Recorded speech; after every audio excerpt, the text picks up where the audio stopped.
Now that my 3.5-day fast is over, everyone wants to know, why do I do this so much? I'm going to explain that in this video. So the water fast that I do several times a year is called extended fasting. This is not the same as intermittent fasting. Please understand the difference. Intermittent fasting is when you're fasting for about 14 to 24 hours.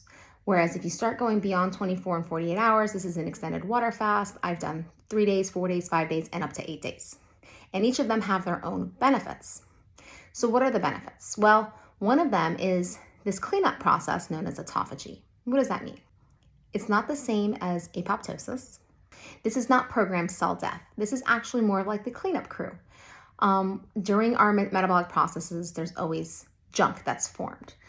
And as we age, we also have damaged proteins, damaged DNA, and even once we get like viruses or any kind of really strong infection, this can also damage our cells. And so the autophagy process is really the cleanup crew of that. And that's really helpful for just cleaning up your physiology, and it's anti-aging and it reduces inflammation in the body. I should also mention that it also improves your metabolic flexibility, which means you get better at using the fuels that you're eating. See, over time, we actually decrease our metabolic flexibility, and that's when we start seeing issues with insulin resistance and even the inability to use fats for energy. The second reason is diabetes runs in my family. I have a tendency to have higher blood sugar.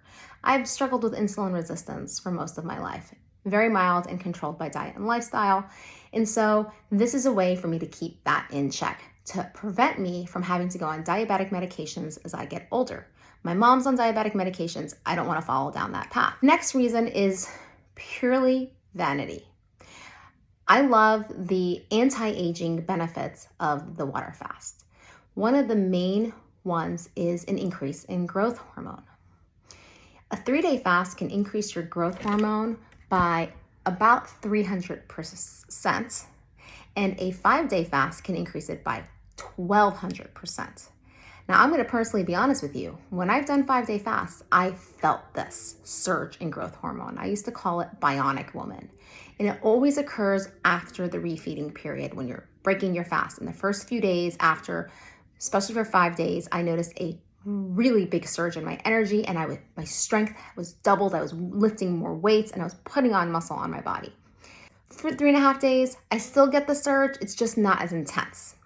There are benefits of both and there's drawbacks of both. I have found the 3.5 days is most beneficial for me.